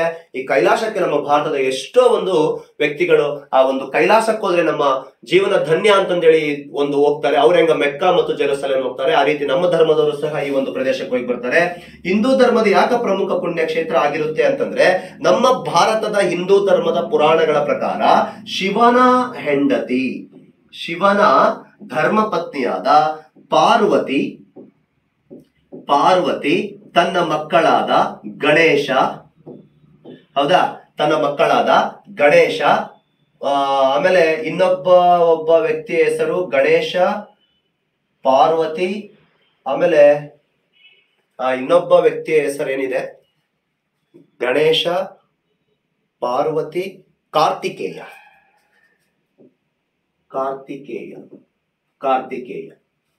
ಶಿವನ ಧರ್ಮಪತ್ನಿ ಪಾರ್ವತಿ, ಗಣೇಶ, ಕಾರ್ತಿಕೇಯ ಇವರ ಒಂದು ಪ್ರಮುಖ ಈ ಒಂದು ಪ್ರದೇಶದಲ್ಲಿ ಇದ್ದರು ಅಂತಂದೇಳಿ ನಮ್ಮ ಪುರಾಣಗಳು ಹೇಳ್ತವೆ. ಶಿವನ ಒಂದು ಪ್ರದೇಶ ಅಂತ ಹೇಳ್ತಾರೆ ನಮ್ಮ ಹಿಂದೂ ಪುರಾಣಗಳ ಪ್ರಕಾರ. ಶಿವನ ಧರ್ಮಪತ್ನಿಯಾದ ಪಾರ್ವತಿ, ಗಣೇಶ, ಕಾರ್ತಿಕೇಯರವರು ಒಂದು ನೆಲೆಗೊಂಡಿರುವ ಪ್ರದೇಶವಾಗಿತ್ತು ಕೈಲಾಸ ಪರ್ವತ ಶ್ರೇಣಿ. ಇದು ನಮ್ಮ ಒಂದು ಪ್ರಮುಖ ಪುಣ್ಯಕ್ಷೇತ್ರ ಅಂತ ನಾವು ಕರಿತೀವಿ. ಹಿಂದೂ ಧರ್ಮದ ಒಂದು ಬದಲಾವಣೆಯಾಗಿ ಹುಟ್ಟಿಕೊಂಡ ಮಹಾ ಧರ್ಮಗಳಂದ್ರೆ ಜೈನ ಮತ್ತು ಬೌದ್ಧ ಧರ್ಮ. ಹಿಂದೂ ಧರ್ಮದ ಅವಿಭಾಜ್ಯ ಅಂಗಗಳಂತಾನೆ ಕರಿಬಹುದು. ಹಿಂದೂ ಧರ್ಮದ ಸುಧಾರಣೆಗೆಂದು ಬಂದ ಧರ್ಮಗಳು. ಇಲ್ಲಿ ಜೈನ ಧರ್ಮ ಅಂತ ಬಂದಾಗ 1ನೇ ತೀರ್ಥಂಕರ ಯಾರು? ಋಷಭನಾಥ. 1ನೇ ತೀರ್ಥಂಕರ ಋಷಭನಾಥ ಮೋಕ್ಷವನ್ನು ಪಡೆದ ಸ್ಥಳ ಅಂತ ಕರೀತಾರೆ. ಯಾರು? ಜೈನರು. 1ನೇ ಋಷಭನಾಥ 24 ತೀರ್ಥಂಕರರಲ್ಲಿ 1ನೇ ತೀರ್ಥಂಕರ ಋಷಭನಾಥ ಅಂತ ಕರಿತೀವಿ. ಈ 1ನೇ ತೀರ್ಥಂಕರನಾದ ಋಷಭನಾಥನ ಒಂದು ಮೋಕ್ಷಗೊಂಡ ಪ್ರದೇಶ ಕೈಲಾಸ ಅಂತ ಅವ್ರು ಹೇಳ್ಕೊಳ್ತಾರೆ. ಇಲ್ಲಿ ಈ ರೀತಿ ಅವರ ಒಂದು ಧರ್ಮ ಹೇಳುತ್ತೆ, ಅವರ ಒಂದು ಜೈನ ಗ್ರಂಥಗಳಲ್ಲಿ ಉಲ್ಲೇಖ ಆಗಿದೆ. ಓಕೆನಾ? ಋಷಭನಾಥನ ಮಗನೇ ಭರತ ಚಕ್ರವರ್ತಿ ಅಂತ ನಿಮಗೆ ಗೊತ್ತು. ಇಲ್ಲಿ ನೆಕ್ಸ್ಟ್ ಬಂದ್ಬಿಟ್ಟು ಬೌದ್ಧ ಧರ್ಮದ ಪ್ರಕಾರ, ಬೌದ್ಧ ಗ್ರಂಥಗಳ ಪ್ರಕಾರ ಕೈಲಾಸವನ್ನ ಮೇರು ಎಂದು ಕರೆದಿದ್ದಾರೆ. ಬೌದ್ಧ ಗ್ರಂಥಗಳಲ್ಲಿ ಕೈಲಾಸವನ್ನ ಮೇರು ಎಂದು ಕರೆದಿದ್ದಾರೆ. ಹೀಗೆ ಒಂದು ಪ್ರಮುಖ ಪುಣ್ಯಕ್ಷೇತ್ರಕ್ಕೊಳಪಟ್ಟ ಪ್ರದೇಶವಾಗಿರುತ್ತೆ ಈ ಒಂದು ಕೈಲಾಸ ಎನ್ನುವಂತ ಒಂದು ಪರ್ವತ ಶ್ರೇಣಿ. ಈ ಕೈಲಾಸ ಪರ್ವತ ಶ್ರೇಣಿ ಹಿಂದೂ, ಜೈನ, ಬೌದ್ಧ ಧರ್ಮಗಳಿಗೆ ಒಂದು ಸಂಬಂಧಪಟ್ಟಿದ್ದು. ಇಲ್ಲಿ ಪ್ರಮುಖವಾಗಿ ಸರೋವರ ಮಾನಸ ಮತ್ತು ರಾಕ್ಷಸ್, ಸಟ್ಲೇಜ್, ಬ್ರಹ್ಮಪುತ್ರ, ಆಮೇಲೆ ಇನ್ನೊಂದು ಪ್ರಮುಖ ನದಿಯಾದಂತ ಸಿಂಧು ನದಿಗಳಿಗೆ ಉಗಮವಾಗಿರುತ್ತೆ. ಈ ರೀತಿ ಒಂದು ಕೈಲಾಸ ಪರ್ವತ ಶ್ರೇಣಿಯ ಬಗ್ಗೆ ಸಂಪೂರ್ಣ ಮಾಹಿತಿ ನಾನು ನಿಮ್ಮ ಮುಂದಿಟ್ಟಿದ್ದೀನಿ. Screen shot take. ಈಗ ಕೈಲಾಸ ಪರ್ವತ ಶ್ರೇಣಿ, ನಾವು ಇಲ್ಲಿ ಕಾರಾಕೋರಂ ಶ್ರೇಣಿಯನ್ನು ನೋಡಿದ್ವಿ. ಯಾವ ಶ್ರೇಣಿ ನೋಡಿದ್ವಿ? ಕಾರಾಕೋರಂ ಶ್ರೇಣಿಯನ್ನು ನೋಡಿದ್ವಿ. ಕಾರಾಕೋರಂ, ಅದರ ಕೆಳಗಡೆ ಲಡಾಖ್ ಶ್ರೇಣಿ ನೋಡಿದ್ವಿ. ಈಗ ಕೈಲಾಸ ಶ್ರೇಣಿ ನೋಡಿದ್ವಿ. ಇನ್ನೊಂದು ಬಂದ್ಬಿಟ್ಟು ಪ್ರಮುಖ ಶ್ರೇಣಿ ಇಲ್ಲಿದೆ ನೋಡಿ, ಜಾಸ್ಕರ್. ಇಲ್ಲಿದೆ ನೋಡಿ, ದಿಸ್ ಒನ್ ಈಸ್ ಜಾಸ್ಕರ್. ಅಪ್ಪಿ ಜಾಸ್ಕರ್ ಶ್ರೇಣಿ ಅಂತ ಬಂದಾಗ ಅದು ಮಹಾ ಹಿಮಾಲಯಕ್ಕೆ ಹತ್ತಿಕೊಂಡಿರೋದ ಕಾರಣ ಅದನ್ನ ಈ ಪ್ರದೇಶವನ್ನ ಜಾಸ್ಕರ್ ರೇಂಜ್ ಅಂತಾನೆ ಕರೀತಾರೆ. ಜಾಸ್ಕರ್ ಶ್ರೇಣಿ, ಜಾಸ್ಕರ್ ಶ್ರೇಣಿ ನೋಡಿ.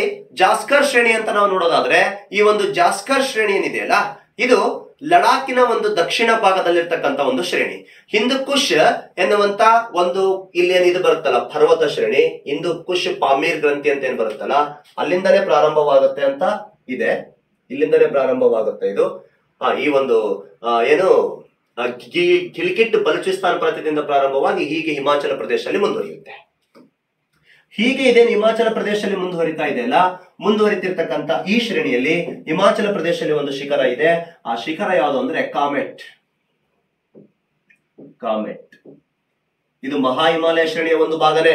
ಮಹಾ ಹಿಮಾಲಯ ಹತ್ತುಕೊಂಡಿರೋದಕ್ಕೆ ಅದರದೇ ಒಂದು ಭಾಗ ಅಂತ ಕರೀತಾರೆ. ಹಿಮಾಲಯದ ಪಶ್ಚಿಮ ಭಾಗಕ್ಕೆ ಜಾಸ್ಕರ್ ಭಾಗ ಅಂತ ಕರೀತಾರೆ. ಹೌದಾ? ಇದರಲ್ಲಿ ಎತ್ತರವಾದ ಶಿಖರ ಯಾವುದು? ಕಾಮೆಟ್. ಕಾಮೆಟ್ ಸಾರಿ ಕಾಮೆಟ್ ಎನ್ನುವಂತ ಎತ್ತರವಾದ ಒಂದು ಶಿಖರ ಇರುತ್ತೆ. ಇಲ್ಲಿ ಸಿಂಧು ನದಿ, ಅಷ್ಟೇ ಅಲ್ಲದೆ ಒಂದು ಲಡಾಖಿನ ರಾಜಧಾನಿ ಲೇ ಕಂಡು ಬರುತ್ತೆ. ಇದರಲ್ಲಿ ಲಡಾಖಿನ ರಾಜಧಾನಿ ಲೇ ಎನ್ನುವಂತ ಒಂದು ನಗರ ಕಂಡು ಬರುತ್ತೆ. ಈ ಒಂದು ಶ್ರೇಣಿ ಜಾಸ್ಕರ್ ಶ್ರೇಣಿ ಲಡಾಖಿನ ಒಂದು ದಕ್ಷಿಣ ಭಾಗದಲ್ಲಿ ವಿಸ್ತರಿಸಿರ್ತಕ್ಕಂಥ ಒಂದು ಶ್ರೇಣಿ ಆಗಿರುತ್ತೆ. ಈ ಲಡಾಖ್ ಶ್ರೇಣಿ ಆದ್ಮೇಲೆ ನೆಕ್ಸ್ಟ್ ಇನ್ನೂ ಉಳಿದಕ್ಕಂತ ಕೆಲವು ಶ್ರೇಣಿಗಳು ಇಲ್ಲೇ ತೋರಿಸ್ತೀನಿ ನೋಡ್ಬಿಡಿ. ಓಕೆ, ಸ್ವಲ್ಪ ಇದನ್ನ ಅಳಿಸ್ತೀನಿ. ಈ ಭಾಗವನ್ನ ಸ್ಕ್ರೀನ್ ಶಾಟ್ ಬೇಕಾದ್ರೆ ತಗೊಳ್ಳಿ. ಇಲ್ಲಿ ನೋಡಿ, ನೋಡೋಣ. ಇಲ್ಲಿ ಕೆಲವೊಂದು ಶ್ರೇಣಿಗಳು ಬರ್ತವೆ. ಇಲ್ಲಿ ಕೆಲವೊಂದು ಶ್ರೇಣಿಗಳು ಬರ್ತವೆ ನೋಡಿ. ಯಾವ ಶ್ರೇಣಿಗಳಂದ್ರೆ, ಒಂದು ಇಲ್ಲಿ ಸುಲೈಮಾನ್ ಶ್ರೇಣಿ ಅಂತಿದೆ, Hindu Kush, Pamir touch, Kunlun. ಹೀಗೆ ಹೋಗಿ ಕುನ್ಲುನ್ ಆಗುತ್ತೆ. ಮೊದಲೇನ್ ಕರೀತಾರೆ ಇದಕ್ಕೆ? ಇಲ್ಲಿ Sulaiman. This is the Sulaiman. Sulaiman. This is Hindu Kush. Hindu Kush. Pamir. Pamir ಚೀನಾದಲ್ಲಿ ಕುನ್ಲುನ್. ಕುನ್ಲುನ್ ಅಂತ ಕರೀತಾರೆ. ಎಸ್, ಸುಲೈಮಾನ್. ಸುಲೈಮಾನ್ ಶ್ರೇಣಿ ಅಂತ ಬಂದಾಗ ಇದರಲ್ಲಿ ಎತ್ತರವಾದ ಶಿಖರ Takht I Sulaiman. Takht I Sulaiman. Takht I Sulaiman ಎಲ್ಲಿದೆ? ಇದು ಪಾಕಿಸ್ತಾನ್. ಹೌದಾ? ತಖ್ತ್ ಐ ಸುಲೈಮಾನ್ ಪಾಕಿಸ್ತಾನದಲ್ಲಿದೆ. ಇದರಲ್ಲಿ ಯಾವ ಪಾಸ್ ಇದೆ ಅಂದ್ರೆ ಬೋಲಾನ್ ಪಾಸ್. ಗೊತ್ತಿರ್ಲಿ ಸ್ನೇಹಿತರೆ, ಬೋಲಾನ್ ಪಾಸ್. ಇದರಲ್ಲಿ ಬರ್ತಕ್ಕಂಥ ಪಾಸ್ ಯಾವುದು? ಬೋಲಾನ್. ಬೋಲಾನ್ ಪಾಸ್. ಇದರಲ್ಲಿ ಬೋಲಾನ್ ಪಾಸ್ ಅಂತ ಬರುತ್ತೆ. ಓಕೆ, ಇದರಲ್ಲಿ ಬೋಲಾನ್ ಪಾಸ್ ಅಂತ ಬರುತ್ತೆ. ಮೇಲೆ ಹಿಂದೂ ಕುಶ್. ಹಿಂದೂ ಕುಶಿನಲ್ಲಿ ಎತ್ತರವಾದ ಶಿಖರ ತಿರಿಚುಮೀರ್, ಪಾಕಿಸ್ತಾನ. ಈ ಕಡೆ ಅಫ್ಘಾನಿಸ್ತಾನ ಟಚ್ ಕೊಡುತ್ತೆ. ಈ ಕಡೆ ಮುಂದೆ ಚೀನಾ ಕಂಟ್ರಿ ಕೊಡುತ್ತೆ. ಹೌದಾ? ಇದು ಹಿಂದ್ ಕುಶ್. ಇದರಲ್ಲಿ ತಿರಿಚುಮೀರ್. ತಿರಿಚುಮೀರ್ ಎತ್ತರವಾದ ಶಿಖರ ಆಗಿರುತ್ತೆ. ಇದರಲ್ಲಿ ಯಾವ ಪಾಸ್ ಇದೆ ಅಂತಂದ್ರೆ ಖೈಬರ್ ಪಾಸ್.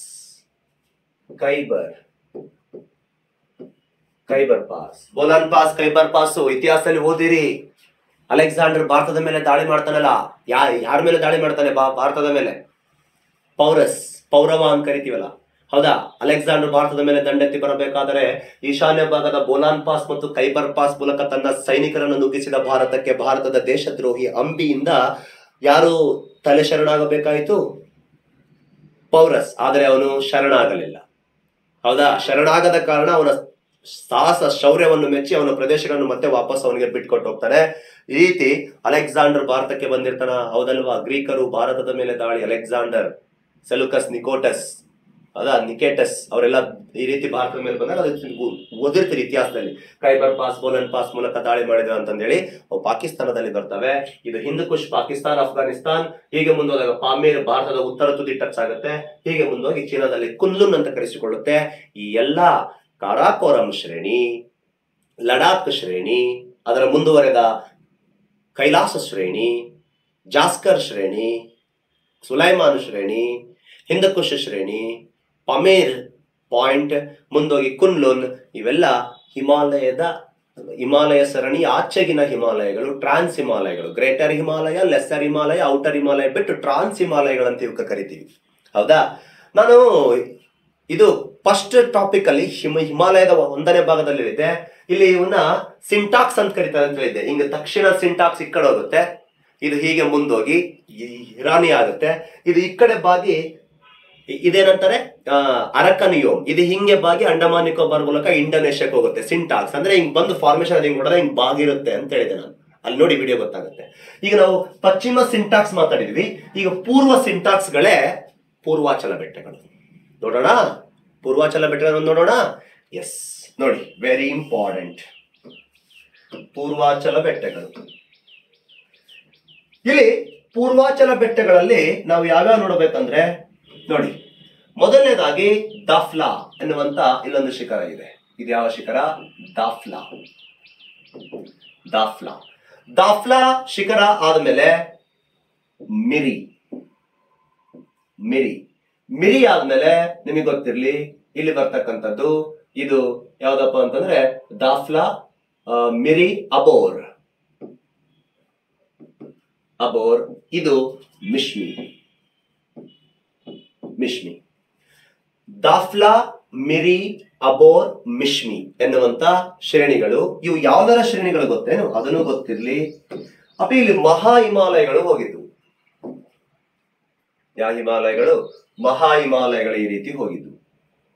ಹೌದಾ. ಮಹಾ ಹಿಮಾಲಯದ ಕೆಳಗಡೆ ಮಧ್ಯ ಹಿಮಾಲಯ ಬಂದಿತ್ತು. ಅದು ಯಾವುದು? ಮಹಾಭಾರತ್ ರೇಂಜ್ ಇಲ್ಲಿ ಕಾಣುತ್ತೆ.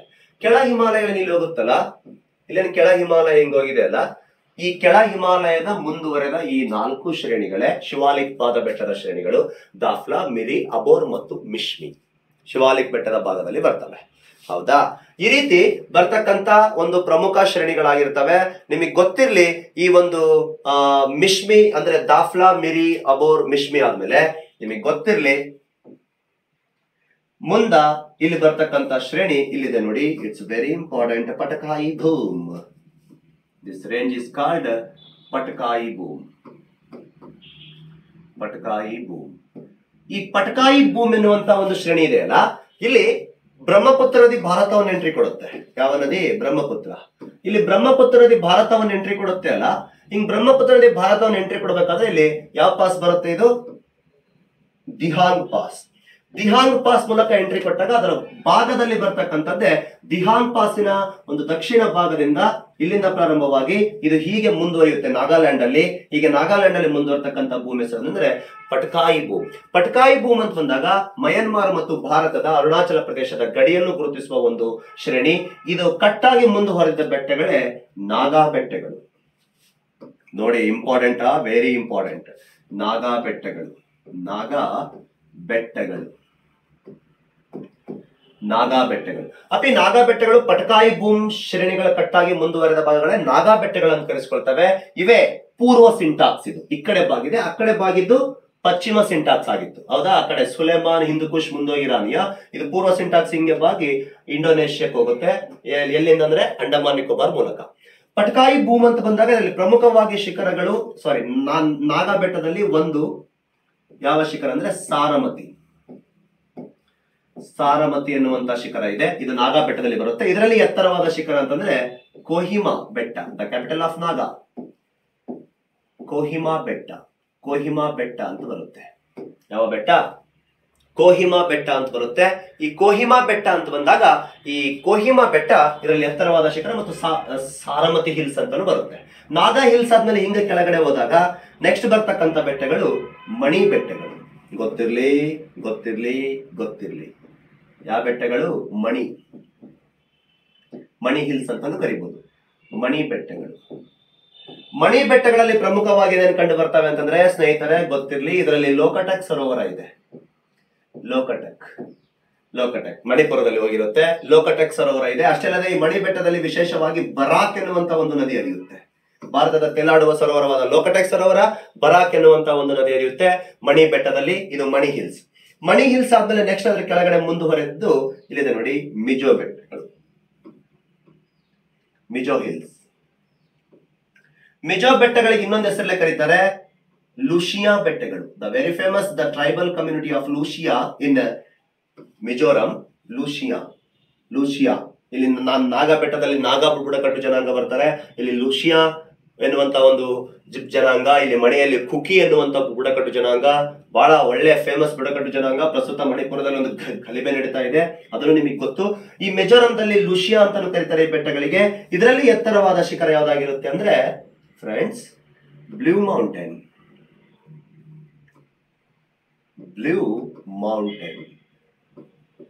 ಬ್ಲೂ ಮೌಂಟೇನ್ ಎನ್ನುವಂಥದ್ದು ಲೂಷಿಯಾ ಬೆಟ್ಟದಲ್ಲಿ ಕಂಡು ಬರ್ತಕ್ಕಂಥ ಅಥವಾ ಈ ಒಂದು ಯಾವುದು ಮಿಜೋ ಬೆಟ್ಟದಲ್ಲಿ ಕಂಡು ಬರ್ತಕ್ಕಂಥ ಎತ್ತರವಾದ ಶಿಖರ ಆಗಿರುತ್ತೆ. ಈ ಕಡೆ ಬಂದ್ರೆ ಅಗರ್ತಲಾ ಅಂದ್ರೆ ಕೊಹಿಮಾ ಬೆಟ್ಟಗಳು.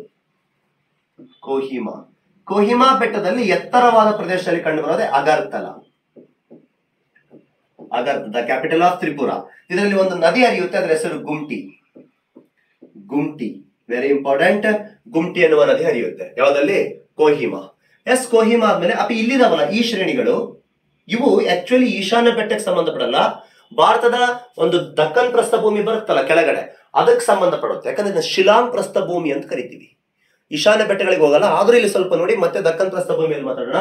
ಇಲ್ಲಿ ಪ್ರಮುಖವಾಗಿ ಶ್ರೇಣಿಗಳಂತ ಬಂದಾಗ ಇಲ್ಲಿ ನೋಡಿ ಗಾರೋ ಕಾಸಿ ಜೈಂತಿಯಾ.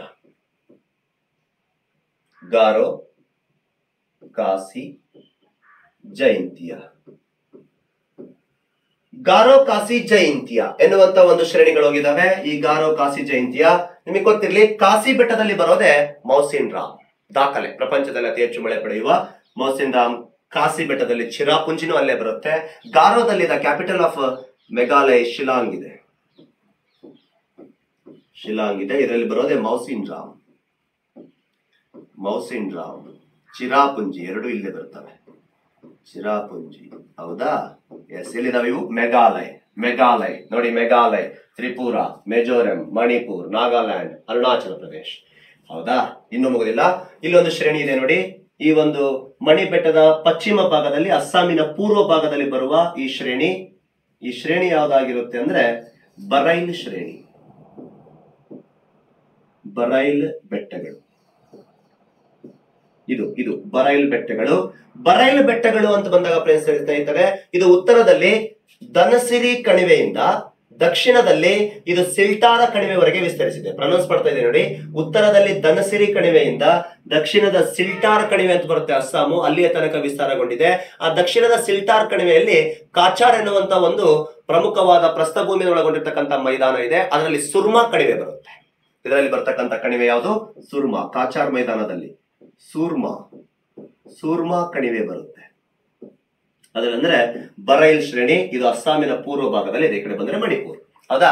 ಈ ರೀತಿ ಅಸ್ಸಾಮಿನ ಪೂರ್ವ ಭಾಗದಲ್ಲಿ ಬರ್ತಕ್ಕಂಥದ್ದಾಗಿರುತ್ತೆ. ಯಾವ ಶ್ರೇಣಿ ಇದು? ಬರೈಲ್ ಶ್ರೇಣಿ ಆಗಿರುತ್ತೆ. ಇಲ್ಲಿ ನೋಡಿ ಪ್ರಮುಖ ಶ್ರೇಣಿಗಳು. ಇಲ್ಲಿ ಮಿಕಿರ್ ಶ್ರೇಣಿ ಅಸ್ಸಾಮಿನ ಭಾಗದಲ್ಲಿ, ಮಿಕಿರ್ ಶ್ರೇಣಿ. ಇಲ್ಲಿ ಬಂದ್ಬಿಟ್ಟು ರೆಂಗ್ಮಾ ಅಸ್ಸಾಮಿನಲ್ಲಿ. ಮಿಕಿರ್ ಶ್ರೇಣಿ, ರೆಂಗ್ಮಾ ಎಲ್ಲಿ ಅಂದ್ರೆ ಅಸ್ಸಾಂನಲ್ಲೇ ಬರ್ತಕ್ಕಂಥ ಶ್ರೇಣಿಗಳಾಗಿರ್ತವೆ. ಇಲ್ಲಿ ಕೆಳಗಡೆ ಇಲ್ಲೊಂದು ಶ್ರೇಣಿ ಇದೆ, ಇದರ ಹೆಸರು ಬೂಬನ್ ಅಸ್ಸಾಂ. ಬೂಬನ್ ಶ್ರೇಣಿನೂ ಅಸ್ಸಾಂ, ರೆಂಗ್ಮಾ ಶ್ರೇಣಿನೂ ಅಸ್ಸಾಂ, ಮಿಕಿರ್ ಶ್ರೇಣಿನೂ ಅಸ್ಸಾಂ, ಬರೈಲ್ ಶ್ರೇಣಿ ಅಸ್ಸಾಮಿನ ಪೂರ್ವ ಭಾಗದಲ್ಲಿ. ಈ ಬೂಬನ್ ಶ್ರೇಣಿ ಆದ್ಮೇಲೆ ಇಲ್ಲಿ ನೆಕ್ಸ್ಟ್ ಬಂದ್ಬಿಟ್ಟು ತ್ರಿಮಾ ಟೋಲ್ ಎನ್ನುವಂತ ಇನ್ನೊಂದು ಶ್ರೇಣಿ ಇಲ್ಲಿ ಬರುತ್ತೆ. ಗೊತ್ತಿರ್ಲಿ ಸುಮ್ಮನೆ ಅಸ್ಸಾಂನಲ್ಲಿ ಇದಾವ ಅಂತಂದ ಹೇಳಿ. ತ್ರಿಮಾ ಟೋಲ್ ನೋಡಿ. ನಾಗಾ ಬೆಟ್ಟದ ಕೆಳಗಡೆ ಮಣಿ ಬೆಟ್ಟ, ಮೆಡೋ ಬೆಟ್ಟದ ಪಶ್ಚಿಮಕ್ಕೆ ಬರೈಲಿನ ಪಶ್ಚಿಮಕ್ಕೆ ತ್ರಿಮೋಟೋಲ್, ಅದ ದಕ್ಷಿಣಕ್ಕೆ ಬೂಬನ್ ಶ್ರೇಣಿ ಇಲ್ಲಿ ಮೇಲ್ಗಡೆ ಇದೆ ಅಸ್ಸಾಮಿನ ಭಾಗದಲ್ಲಿ ಮಿಕಿರ್ ಮತ್ತು ರೆಂಗ್ಮಾ ಎನ್ನುವಂತಹ ಶ್ರೇಣಿಗಳು. ಈ ರೀತಿ ಹಲವಾರು ಶ್ರೇಣಿಗಳನ್ನು ಒಳಗೊಂಡಿರ್ತಕ್ಕಂಥ ಭಾಗ ಆಗಿರುತ್ತೆ ನೋಡಿ. ಇವೆಲ್ಲ ಈಶಾನ್ಯ ಬೆಟ್ಟಗಳು. Very important. ಪೂರ್ವ ಏನ್ ಕರೀತಾರೆ? ಇದಕ್ಕೆ ಟಾಕ್ಸಿನ್ ಅಂತ ಕರೀತಾರೆ. ಹೌದಾ? ಪೂರ್ವ ಟಾಕ್ಸಿನ್ ಅಂತ ಕರೀತಾರೆ. ಈ ರೀತಿ ಕಂಡು ಬರ್ತಕ್ಕಂಥ ಪ್ರಮುಖ ಶ್ರೇಣಿಗಳಾಗಿರ್ತವೆ. Very important. ಲಾಸ್ಟ್ ಪಾಯಿಂಟ್ ಹಿಮಾಲಯಕ್ಕೆ ಸಂಬಂಧಪಟ್ಟಿದ್ದು ಕೇಳಿ, ಇದೊಂದು ಪಾಯಿಂಟ್ ಕೇಳಿಬಿಡಿ. ಈ ರೀತಿ ಭಾರತ ಇದೆ ಅಲ್ಲ, ಉತ್ತರ ಭಾರತ, ಈ ರೀತಿ ಉತ್ತರ ಭಾರತ ಏನಿದೆ ಅಲ್ಲ,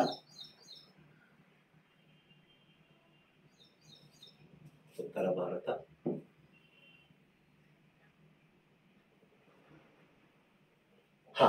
ಈ ರೀತಿ ಏನ್ ಭಾರತ ಇದೆ ಅಲ್ಲ, ಇಲ್ಲಿ ಭಾರತದ ಹಿಮಾಲಯ ಶ್ರೇಣಿಗಳನ್ನ ಒಬ್ಬ ಪ್ರಮುಖ ಬ್ರಿಟಿಷ್ ಇದ್ದಾಗ ಭೂ ಸರ್ವೇಕ್ಷಣಾ ಇಲಾಖೆಯಲ್ಲಿ ಕಾರ್ಯನಿರ್ವಹಿಸುವ ಸಿಡ್ನಿ ಬ್ರಾಡ್ ಎನ್ನುವಂತ ಒಬ್ಬ ವ್ಯಕ್ತಿ,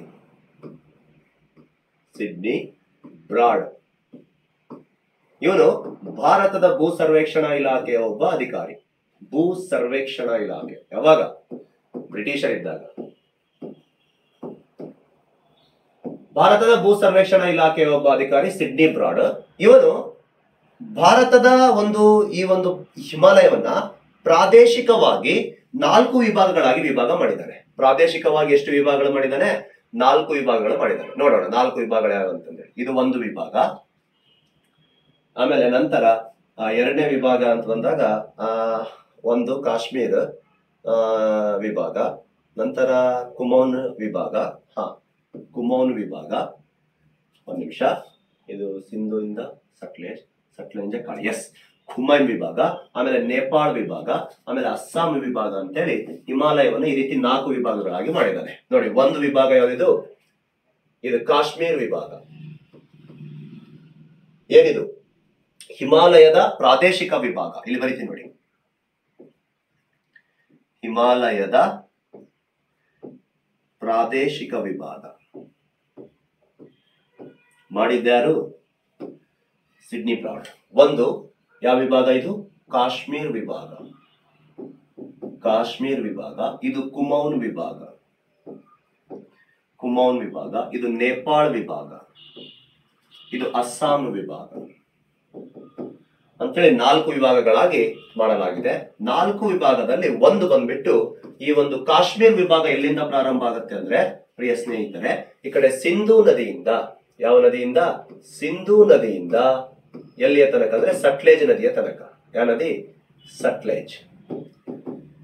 ಸಿಂಧೂ ನದಿಯಿಂದ ಸಟ್ಲೇಜ್ ನದಿಯ ತನಕ ಇರ್ತಕ್ಕಂಥ ವಿಭಾಗವನ್ನು ಕಾಶ್ಮೀರ್ ವಿಭಾಗ ಅಂತ ಕರಿತೀವಿ. ಇದು ಒಟ್ಟು 560 ಕಿಲೋಮೀಟರ್ ಉದ್ದ ಇದೆ. 560 ಕಿಲೋಮೀಟರ್ ಉದ್ದ. ಸಟ್ಲೇಜ್ ನದಿಯಿಂದ ಕಾಳಿ ಅಂತ ಬರುತ್ತೆ ಇಲ್ಲಿ, ಹೌದಾ? ಎಲ್ಲಿ? ನೇಪಾಳ. ಭಾರತದಲ್ಲಿ ಒಂದು ಕಾಳಿ ಕರ್ನಾಟಕದಲ್ಲಿ ಇದೆ, ಉತ್ತರ ಕನ್ನಡದಲ್ಲಿ ಕಾಳಿ. ಇಲ್ಲಿ ಕಾಳಿ ಸಿಂಧ್ ಅಂತ ಒಂದು ನದಿ ಹರಿಯುತ್ತೆ ನೇಪಾಳ. ಭಾರತದಲ್ಲಿ ಭಾರತ ಈ ಕಡೆ, ಇದು ಉತ್ತರಾಖಂಡನ್ನ 2 ಭಾಗಗಳಾಗಿ ವಿಭಾಗ ಮಾಡಿಕೊಂಡು ಭಾರತದಲ್ಲಿ ಎಂಟ್ರಿ ಕೊಡುತ್ತೆ ಕಾಳಿ. ಗೊತ್ತಿರ್ಲಿ ಕಾಳಿ, ಹೌದಾ? ಶಾರದಾ, ಕಾಳಿ, ಕಾಳಿ. ಈ ಕಾಳಿ ವಿಭಾಗ ಇದು ಯಾವ ವಿಭಾಗ ಅಂತಂದ್ರೆ, ಇದು ಕುಮೌನ್ ವಿಭಾಗ ಅಂತ ಕರಿತೀವಿ. ಇದು ಒಟ್ಟು 321 ಕಿಲೋಮೀಟರ್ ಉದ್ದದಲ್ಲಿದೆ. ಇಲ್ಲಿ ಕಾಳಿಯಿಂದ ಇಲ್ಲಿ ತಿಸ್ತಾ ಬರುತ್ತೆ, ಸಿಕ್ಕಿಂನಲ್ಲಿ ನದಿ ತಿಸ್ತಾ. ಇಲ್ಲಿಂದ ಇಲ್ಲಿಯ ತನಕ ಒಟ್ಟು 800 ಕಿಲೋಮೀಟರ್ ಉದ್ದ ಇದೆ. ನೋಡಿ, ಅವನು ಈ ರೀತಿ ವಿಭಾಗಗಳು ಮಾಡ್ತಾ ಇದ್ದಾನೆ. ನಾವ್ ಹಿಂಗ್ ನೋಡ್ಕೊಂತ ಹೋಗಿದ್ವಿ, ಕೆಳ ಹಿಮಾಲಯ, ಮಧ್ಯ ಹಿಮಾಲಯ, ಮಹಾ ಹಿಮಾಲಯ, ಹೊರ ಹಿಮಾಲಯ, ಪೂರ್ವಾಚಲ ಬೆಟ್ಟಗಳು. ಅವನಿಗೆ ಪ್ರಾದೇಶಿಕವಾಗಿ ಹಿಮಾಲಯವನ್ನು ಈ ರೀತಿ ಮಾಡಿದ್ದಾನೆ. ತಿಸ್ತಾ ಇಂದ ಇಲ್ಲಿ ಬ್ರಹ್ಮಪುತ್ರ ಭಾರತಕ್ಕೆ ಎಂಟ್ರಿ ಕೊಡುತ್ತಲ್ಲ, ಇಲ್ಲಿ ಬ್ರಹ್ಮಪುತ್ರ ನದಿಗಳನ್ನು ನೋಡಿ, ಬ್ರಹ್ಮಪುತ್ರ. ಇಲ್ಲಿಯ ತನಕ ಬಂದಾಗ ಇದು 724 ಕಿಲೋಮೀಟರ್ ಉದ್ದ ಇದೆ, ಪ್ರಾದೇಶಿಕ ವಿಭಾಗ. ಈ ರೀತಿ ಸಿಂಧು ಇಂದ ಸಟ್ಲೇಜ್ ಕಾಶ್ಮೀರ್ ವಿಭಾಗ, ಸಟ್ಲೇಜ್ ಇಂದ ಕಾಳಿ ಕುಮೌನ್, ಕಾಳಿಯಿಂದ ತಿಸ್ತಾ ನೇಪಾಳ ವಿಭಾಗ, ತಿಸ್ತಾ ನದಿ ಇಲ್ಲೇ ಹರಿಯುತ್ತೆ, ತಿಸ್ತಾಲಿಂದ ಬ್ರಹ್ಮಪುತ್ರ, ಇದು ಅಸ್ಸಾಂ ವಿಭಾಗ ಅಂತೇಳಿ ಮಾಡಿದ್ದಾನೆ. ಈ ವಿಭಾಗದಲ್ಲಿ ನೋಡೋದಾದ್ರೆ ಜಾಸ್ಕರ್ ಶ್ರೇಣಿ ಬರುತ್ತೆ, ಕಾರಾಕೋರಂ ಶ್ರೇಣಿ ಬರುತ್ತೆ, ಲಡಾಖ್ ಶ್ರೇಣಿ ಬರುತ್ತೆ.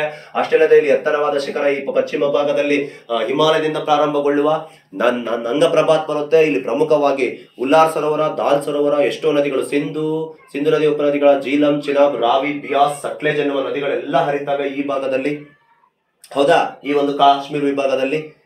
ಇದು ಆದ ತಕ್ಷಣ ಈ ಕಡೆ ಬಂದ್ರೆ ಸಟ್ಲೇಜ್ ಕಾಳಿ ಈ ಒಂದು ಪ್ರದೇಶ ಅಂತ ಬಂದಾಗ ಇಲ್ಲಿ ನಂದಾದೇವ್ ಎನ್ನುವಂತ ಒಂದು ಪ್ರಮುಖ ಎತ್ತರವಾದ ಶಿಖರ ಕಂಡು ಬರುತ್ತೆ.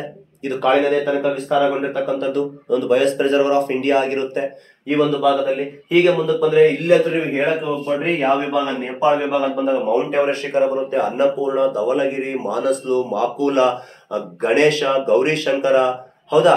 ಆಮೇಲೆ ಈಗ ನೋಡೋದಾದ್ರೆ ಇಲ್ಲಿ ಪ್ರಮುಖವಾಗಿ ಧವಳಗಿರಿ ಅನ್ನುವಂತ ಶಿಖರ ಇದೆ, ಹೌದಾ, ಗುರ್ಲಾಮಂದತ್ ಎನ್ನುವ ಶಿಖರ, ಅತಿ ಎಲ್ಲ ದೊಡ್ಡ ದೊಡ್ಡ ಶಿಖರಗಳೆಲ್ಲ ಕಂಡು ಬರುತ್ತೆ ಪ್ರಮುಖವಾಗಿ ಈ ಒಂದು ಕಾಳಿ ನದಿಯಿಂದ ತಿಸ್ತಾ ವಿಭಾಗದಲ್ಲಿ ನೋಡೋದಾದ್ರೆ. ಇಲ್ಲಿ ಮತ್ತು ಇದೇ ಒಂದು ವಿಭಾಗದಲ್ಲಿ ಮಹಾಭಾರತ ಶ್ರೇಣಿನೂ ಹಾದು ಹೋಗುತ್ತೆ. ಇಲ್ಲಿ ಬಂದಾಗ ನಿಮಗೆ ಗೊತ್ತು ಮಸೂರಿ ಶ್ರೇಣಿ ಇದೆ, ಕುಮಾನ್ ಶ್ರೇಣಿ ಇದೆ. ಹೀಗೆ ಮುಂದೆ ಬಂದಾಗ ತಿಸ್ತಾ ಬ್ರಹ್ಮಪುತ್ರ ವಿಭಾಗ. ಈ ಕಡೆ ಬಂದ್ರೆ ಇಲ್ಲಿ ನಾಮಚಾ ಪರ್ವ ಎನ್ನುವಂತ ಶಿಖರ ಬರುತ್ತೆ, ಎತ್ತರವಾದ ಶಿಖರ ಅಸ್ಸಾಂ ವಿಭಾಗದಲ್ಲಿ. ಇಲ್ಲಿ ಮಿಶ್ಮಿ, ಮೀರಿ, ಅಬೋರ್, ದಾಫ್ಲಾ ಎನ್ನುವಂತ ಎಲ್ಲಾ ಶ್ರೇಣಿಗಳು ಕಂಡು ಬಂದಿದ್ವು. ಈ ಒಂದು ವಿಭಾಗದಲ್ಲಿ ಎಲ್ಲಾ ಈಶಾನ್ಯ ಬೆಟ್ಟಗಳು, ಪಟಕಾಯಿ ಬೂಮ್, ಈ ಕಡೆ ನಾಗ, ಮಣಿ ಬೆಟ್ಟಗಳು, ತ್ರಿಪುರ, ಮಿಜೋರಾಂ ಬೆಟ್ಟಗಳು, ಕಾಸಿ, ಗಾರೋ, ಜೈಂತಿಯಾ, ಬರೈಲ್ ಶ್ರೇಣಿಗಳು, ಹೀಗೆ ಹಲವಾರು ಈ ರೀತಿ ಪ್ರಾದೇಶಿಕವಾಗಿ ವಿಭಾಗ ಮಾಡಿದವರು ಸಿಡ್ನಿ ಬ್ರಾಡ್ ಅಂತಂದೇಳಿ ಒಬ್ಬ ವ್ಯಕ್ತಿಗಳಿದು ಪ್ರಾದೇಶಿಕ ವಿಭಾಗ ಅಂತ ಕರಿತೀವಿ. ಗೊತ್ತಿರಲಿ ಇಷ್ಟೇ ಇದು. ಇಲ್ಲಿಗೆ ನಿಮ್ಮ ಹಿಮಾಲಯ ಹೆಂಡ್. ಈಗ ಎರಡನೇದು ಉತ್ತರದ ಮಹಾ ಮೈದಾನ, ಭಾರತದ ಹೃದಯ ಭಾಗ. ಭಾರತದ ಯಾವ ಭಾಗ? ಹೃದಯ ಭಾಗ. ನೋಡೋಣ ಅದನ್ನು 3 ಭಾಗಗಳಾಗಿ ನಾವೇನು ವಿಭಾಗ ಮಾಡ್ತೀವಲ್ಲ, ಇದೇ ಉತ್ತರದ ಮಹಾ ಮೈದಾನದಲ್ಲಿ ಒಂದು ಪಾರ್ಟ್ ಮಾಡ್ಕೊಂಡು ರಾಜಸ್ಥಾನ್ ಥಾರ್ ಮರುಭೂಮಿ ಬಗ್ಗೆನೂ ಮಾತಾಡ್ಬಿಡೋಣ. ಅದು ಒಂದು ಭಾಗ ಆಗುತ್ತೆ. ನೆಕ್ಸ್ಟ್ ಕೆಳಗೆ ದಕ್ಕನ್ ಪ್ರಸ್ಥಭೂಮಿ, ಪರ್ಯಾಯ ಪ್ರಸ್ಥಭೂಮಿ. ಸ್ವಲ್ಪ ಸಿಲೆಬಸ್ ಹೆವಿ ಅನಿಸ್ಬೋದು ಸ್ನೇಹಿತರೆ, ದಯಮಾಡಿ ಹೇಳ್ತಿದ್ದೀನಿ. ಎಲ್ಲಿಂದ ಪ್ರಶ್ನೆಗಳು ಕೇಳ್ತಾ ಇದ್ದಾರೆ ಗೊತ್ತಿಲ್ಲ, ಹಾಗಾಗಿ ನಿಮಗೆಲ್ಲ ತಿಳಿಸ್ಕೊಡ್ತಾ ಇದ್ದೀನಿ. ಪ್ಲೀಸ್ ಸರಿಯಾಗಿ ಅದನ್ನ ನೋಟ್ಸ್ ಮಾಡ್ಕೊಂತ ಹೋಗಿ, ನಿಮಗೆ ಯೂಸ್ ಆಗುತ್ತೆ. ಸ್ವಲ್ಪ ಬರ್ಕೊಳ್ಳಿ, ಒಂದು 2-3 ಸರಿ ವಿಡಿಯೋ ರಿಪೀಟ್ ಆದ್ರೂ ಪರವಾಗಿಲ್ಲ, ಬರೆಯೋದನ್ನ ಮಾಡಿ. ಫಸ್ಟ್ ಕೇಳಿ, ನಂತರ ನೋಡ್ಕೊಂತ ಬರ್ಕೊಂತ ಒಂದು ನೋಟ್ಸ್ ಮಾಡ್ಕೊಳ್ಳಿ. ನಿಮಗೆ ಎಕ್ಸಾಮ್ ನಲ್ಲಿ 100% ಕಾಪಾಡುತ್ತೆ. ಫ್ರೆಂಡ್ಸ್, ಸಬ್ಸ್ಕ್ರೈಬ್ ಮಾಡ್ಕೊಳ್ಳಿ, ಇದನ್ನ ಎಲ್ಲರಿಗೂ ಶೇರ್ ಮಾಡಿ. ಎಷ್ಟೋ ವಿದ್ಯಾರ್ಥಿಗಳಿಗೆ ತಲುಪಬೇಕಾಗಿದೆ, ಬಡ ವಿದ್ಯಾರ್ಥಿಗಳಿಗೆ ಇದು ಮುಟ್ಟಬೇಕಾಗಿದೆ ಅನ್ನೋ ಹೇಳುತ್ತಾ ಇಲ್ಲಿಗೆ ಈ ತರಗತಿಯನ್ನ ಮುಗಿಸುತ್ತೇನೆ. ಇಲ್ಲಿಗೆ ನಿಮ್ಮ ಹಿಮಾಲಯ ಶ್ರೇಣಿಗಳ ಅಂತ್ಯ. Okay, yes, thank you.